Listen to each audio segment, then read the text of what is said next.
tá descrito na Bíblia é muito fantástico, incrível, assim, recheada de milagres e de acontecimentos divinos mesmo, mas também tem uma lacuna muito grande ali de tempo Sim. na vida de Jesus, que eu suponho que que as pessoas especulam. Com né? certeza. E isso faz sentido especular. Só que que acontece? Jesus aparece, né, descrito na ocasião do nascimento, é bem celebrado. Depois, quando ele tem 12 anos de idade, na verdade ele está fazendo tipo o bar mitzvah dele no templo de Jerusalém, está lá respondendo perguntas, né? Porque ele é um menino judeu da sua época. E depois no início do seu ministério. Existe um certo buraco aí dos 12 aos 30 anos. E aí o pessoal então começa a viajar. Não sei se você sabe, tem um suposto túmulo de Jesus na Índia e tem um no Japão. É mesmo? É. Eu já tinha escutado que Jesus teria ido para a Índia. Então, mas olha lá, como é que a gente lida com uma questão como essa? Quando você lê um texto como o texto de Marcos capítulo 6, e o texto está falando, escuta, não é esse o Jesus, filho do carpinteiro, e não estamos aqui, porque quando Jesus começa a falar, a pergunta é, quem é esse cara para ele estar falando assim? Porque na época, para você, por exemplo, você só pode ser rabino depois dos 30 anos, porque você tem pelo menos uma experiência para começar a abrir a boca. Segundo, o pessoal quer saber, peraí, de onde é o seu diploma? Quem é você? Então, se você estudava com um cara de ponta, que era reconhecido pela comunidade, o cara, ele fez ITA, ele fez USP, ele fez o FRJ, ele está, né, bem encaixado. E aí Jesus, qual é o problema de Jesus? Jesus surge do nada. E quando o pessoal vai falar, esse cara, ele não é aqui dessa biboca aí que é Nazaré, esse vilarejo de nada, porque Nazaré não tem 1000 pessoas. E não estão aqui os seus irmãos, suas irmãs. Então, quando você vê essa descrição, você vê que Jesus é conhecido e que as pessoas falam sobre ele, a família dele, a história dele. Então você fala, peraí, não é bem assim que ele estava passeando em outro lugar, porque ele é descrito dessa maneira. A segunda coisa é que se Jesus foi para o Egito, como alguns pensam, ou ele foi para a Índia, era natural de encontrar nos seus ensinos alguma coisa pertinente a isso, do ponto de vista linguístico, e você não tem nada sobre isso. Nada que chegue perto da filosofia e cultura da época desses outros. De jeito, nem de Egito, nem de Grécia, nem nada disso. E quando Jesus fala, qual é a conversa dele? Conforme profetizou Isaías, a meu respeito, o que foi dito na lei. Vocês acham que eu vim destruir a lei?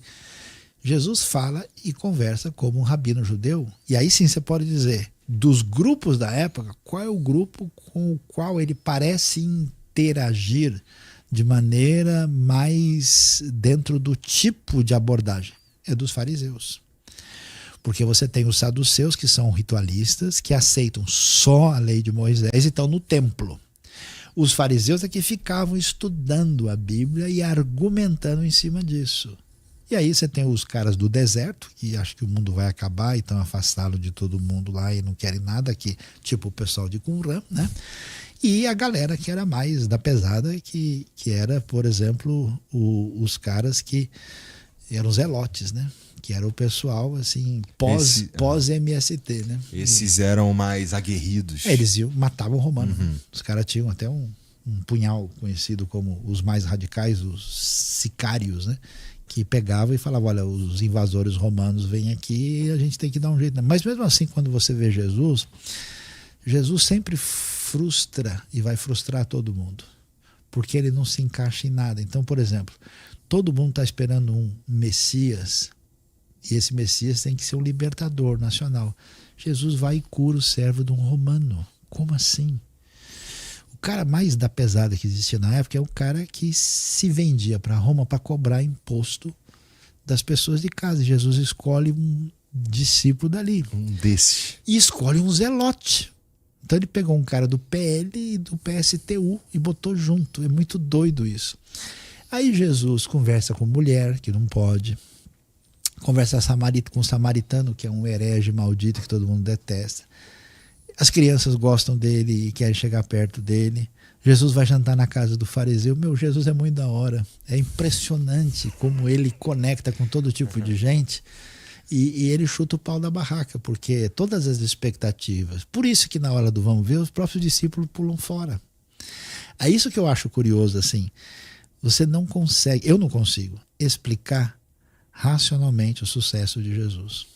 Porque ele abre mão de estar no centro religioso, ele fica nos vilarejos lá da Galileia, os discípulos dele são uns caras cheirando peixe que não se apresenta absolutamente nada, os caras na hora do vamos ver falham, ele acaba condenado pela lei romana e morre sob Pôncio Pilatos, ele bate de frente com a liderança religiosa e ainda diz, só arrumou problema. E ainda diz que a gente deve amar o inimigo e na hora de morrer diz, Pai, perdoa, porque eles não sabem o que fazem. Agora, por que esse indivíduo se torna a pessoa mais impactante e relevante da história humana? Acho que estamos precisando achar uma explicação para isso que possa, porque é muito louco, cara, não dá. A gente diz que a gente criou-se a religião para o Deus das lacunas, né? Coisas que a gente não entende, a gente explica com a religião e, portanto, inventamos Deus para que ele nos dê as respostas que a gente precisa para ficar em paz como ser humano. É que eu fico olhando a história de Jesus e a maneira como a vida, a história e o evangelho dele influenciaram tão profundamente a sociedade humana. E por tanto tempo, muito tempo, que eu fico pensando se, o engenheiro social que pensou nisso tudo 2000 anos atrás... É muito inteligente, né? Cara, ele é visionário, muito mais sinistro que qualquer inventor que você tiver, se você pensar aí. E aí, Saião, deixa eu te perguntar uma parada. Ó, a gente estava falando aqui a gente falou um tempo aqui sobre o Jardim do Éden. E aí, antes de começar o programa, tu me falou assim: eu vou me usar de exemplo, tá? Tá, beleza. Vamos lá. Você falou algo parecido com: se Deus é bom, por que criou o flamenguista? Ou qualquer coisa assim. Aí é um mistério que eu não posso explicar, né? Então, Deus é demais, né? Deus é bom, Deus é justo, misericordioso, né? A característica mais incrível de Deus, na minha opinião, é misericordioso, né? Eu gostava de acreditar, eu sempre disse que minha característica favorita de Deus, se é que dá pra gente falar assim, é a nossa forma corrompida de imaginar Deus, né? A nossa forma limitada de imaginar Deus. Então, da forma limitada de imaginar Deus, pra mim a característica mais incrível era que ele é justo, né? Mas aí eu refleti mais um pouco e vi que é que ele é misericordioso, porque se ele for justo, a gente não tava mais aqui. Se ele for justo, era pra eu... Acabava o podcast agora, se ele for só justo. Né, em outra situação. Beleza.